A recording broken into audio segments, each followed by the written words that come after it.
السلام علیکم ناظرین، آج ہم B A second year subject Urdu paper second شاعری اور ترجمہ کے نصاب میں شامل غزل خواجہ میر درد حصہ اول کا مطالعہ کریں گے۔ ناظرین، خواجہ میر درد اردو غزل کی تاریخ میں اپنا اعلیٰ اور منفرد مقام رکھتے ہیں۔ خواجہ میر درد میر تقی میر اور مرزا محمد رفیع سودا کے بعد اردو غزل کے تیسرے بڑے شاعر کہلاتے ہیں۔ سب سے پہلے ہم خواجہ میر درد کا تعارف اور حالات زندگی کے بارے میں معلومات حاصل کریں گے۔ ان کا نام خواجہ میر تھا اور درد تخلص کرتے تھے۔ ان کی پیدائش 1721 میں دہلی میں ہوئی۔ ان کے والد کا نام خواجہ محمد ناصر تھا اور عندلیب تخلص کرتے تھے۔ ان کے والد بھی اردو کے ایک بڑے شاعر تھے، فارسی زبان میں بھی لکھتے تھے۔ ان کے بزرگ اورنگزیب بادشاہ کے عہد میں بخارا سے ہندوستان آئے۔ ان کا گھرانہ صوفی گھرانہ تھا، جس میں پیر و مریدی کا سلسلہ برابر چلا آ رہا تھا، اس لیے درد کو تصوف وراثت میں ملا تھا۔ گھر کا ماحول علمی ہونے کی وجہ سے کم عمری میں ہی علم و ادب کی طرف متوجہ ہو گئے۔ خواجہ میر درد اردو، فارسی، عربی تینوں زبانوں میں یکساں قدرت رکھتے تھے۔ اس کے ساتھ ہی قرآن، حدیث، فقہ، تفسیر اور تصوف کا بھی گہرا مطالعہ کیا تھا۔ شاعری کا آغاز بھی کم عمری سے ہی ہو گیا تھا۔ درد نے اولاً فارسی میں شعر کہنا شروع کیا، بعد میں اردو میں شعر کہنے لگے۔ چونکہ ان کا مزاج صوفیانہ تھا، اس لیے موسیقی میں بھی مہارت حاصل کی اور تصوف اس حد تک مزاج میں رچ بس گیا کہ دوسرے شعراء سے نہیں ملتا۔ میر درد 22 سال کی عمر میں ہی والد صاحب کی جگہ سجدہ نشین ہوئے۔ درد ایک بلند پایہ صوفی تھے اور کسی سے کوئی غرض نہ رکھتے تھے۔ بڑے بڑے امراء ان سے عقیدت سے ملتے، بادشاہ وقت بھی ان کی محفل میں شریک ہوتے اور محفل کے آداب کا خیال رکھتے تھے۔ آپ نے مذہب اور تصوف پر متعدد کتابیں فارسی میں لکھی ہے۔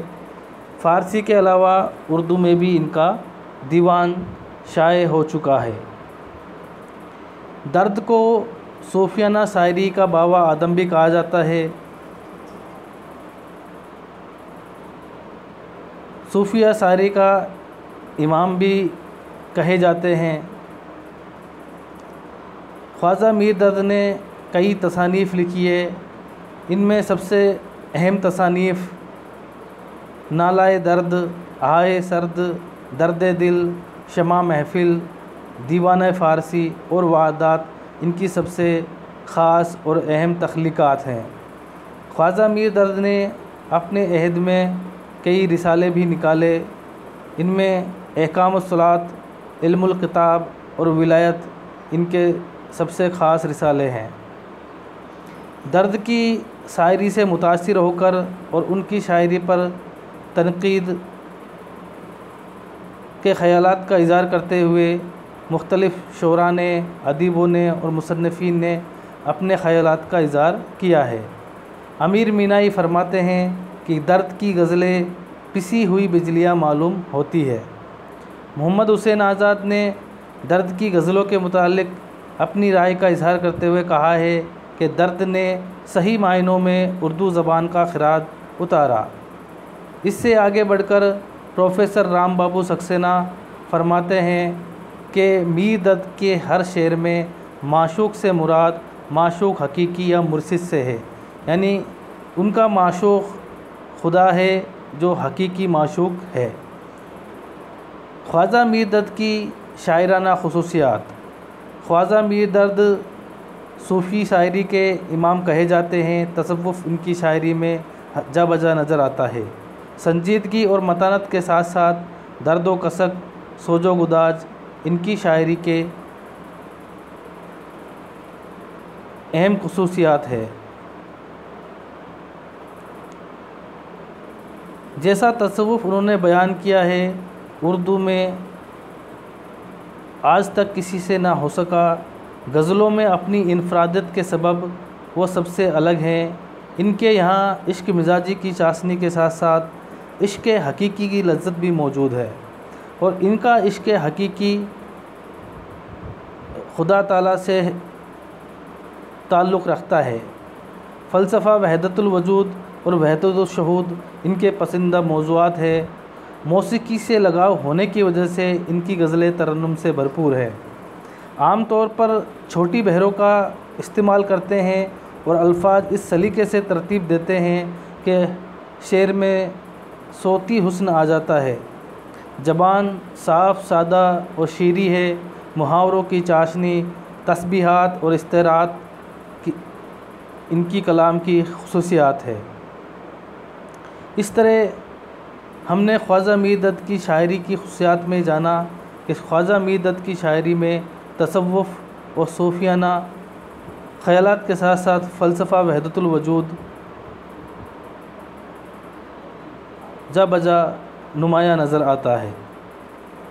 اب ہم خواجہ میر دد کی غزل نمبر 1 جو ہمارے نصاب میں شامل ہے کو دیکھتے ہیں۔ سب سے پہلے ان کی غزل نمبر 1 کا پہلا شعر ہے: مدرسہ یا دیر تھا کعبہ یا بت خانہ، ہم سبھی مہماں تھے وا تو ہی صاحب خانہ۔ یہ خواجہ میر دد کی غزل کا پہلا شعر ہے: مدرسہ یا دیر تھا کعبہ یا بت خانہ، ہم سبھی مہماں تھے وہاں تو ہی صاحب خانہ۔ اس شعر میں خواجہ میر دد فرماتے ہیں کہ اے خدا، تو ہر جگہ حاضر ناظر ہے اور تیرے ہونے کا احساس مجھ پر طاری ہے کہ اس کائنات میں ہر جگہ تو اور تیری جلوہ گری موجود ہے۔ تو چاروں طرف حاضر و ناظر ہونے سے ہے، خواہ انسان تجھ کو کعبے میں تصویر کرے یا پھر صنم قدے میں، ہر جگہ تیرا تصور اور تیری موجودگی کا احساس رہتا ہے کہ تیرے علاوہ تمام ہی لوگ مہمان کی طرح ہیں جو تھوڑی دیر تجھ سے لگا کر چلے جاتے ہیں۔ کل ملا کر اس شعر میں خواجہ میر دد نے خدا تعالیٰ کی جلوہ گری اور اس کی موجودگی کا احساسات کے خیالات کا جو اظہار کیا ہے۔ ان کی غزل کا دوسرا شعر ہے: وائی نادانی کے وقت مرگ یہ ثابت ہوا، خواب تھا جو کچھ کے دیکھا جو سنا افسانہ تھا۔ خواجہ میر دد اس شعر میں دنیا کی بے شباتی کا ذکر کرتے ہوئے کہہ رہے ہیں کہ اس طرح دنیا میں اس حیثیت سے اس وقت معلوم ہوئی جب دنیا سے رخصت ہونے کا وقت آیا۔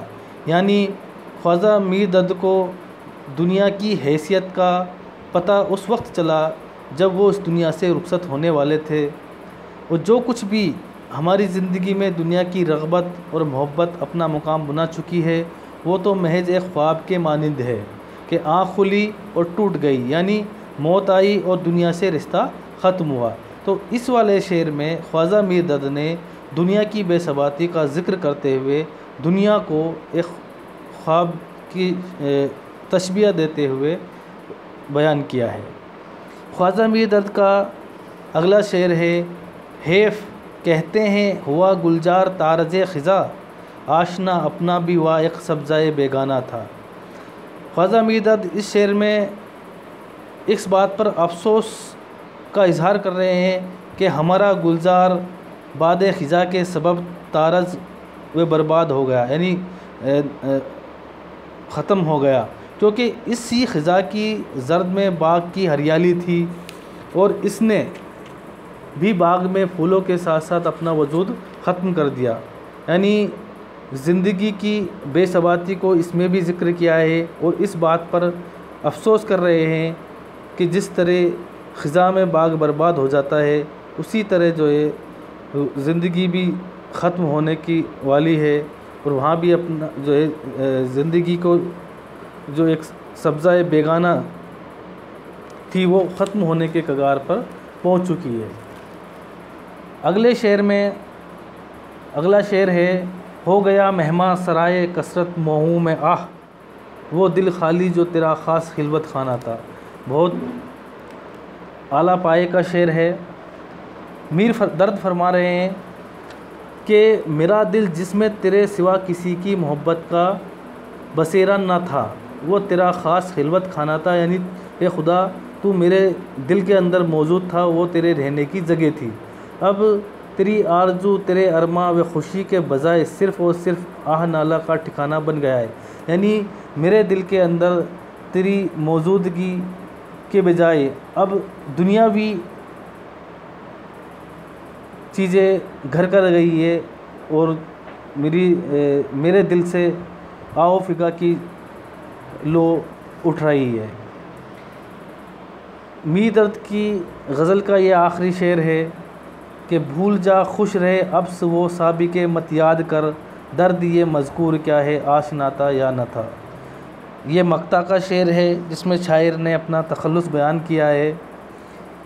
تو درد اپنے ماضی کو یاد کرتے ہوئے فرما رہے ہیں کہ ماضی کے واقعات و حادثات و بہترین وقت کے جو انہوں نے اپنے رفقا کے ساتھ، دوستوں کے ساتھ گزارے تھے، ان سب کے تعلقات سے وہ فرما رہے ہیں کہ ان تمام باتوں کو بھول کر مستقبل پر نظر رکھو، اور اس بات کو بالکل بھول جاؤ کہ تمہارا آشنا بھی کوئی تھا یا نہ، تبھی تم خوشی و مسرت حاصل ہو سکتی ہے، یعنی تمہیں تمہارے پرانے رنج و غم سب بھول جانے پڑیں گے، تبھی تم زندگی کو خوشحالی کے ساتھ آگے بڑھا کر جی سکتے ہو۔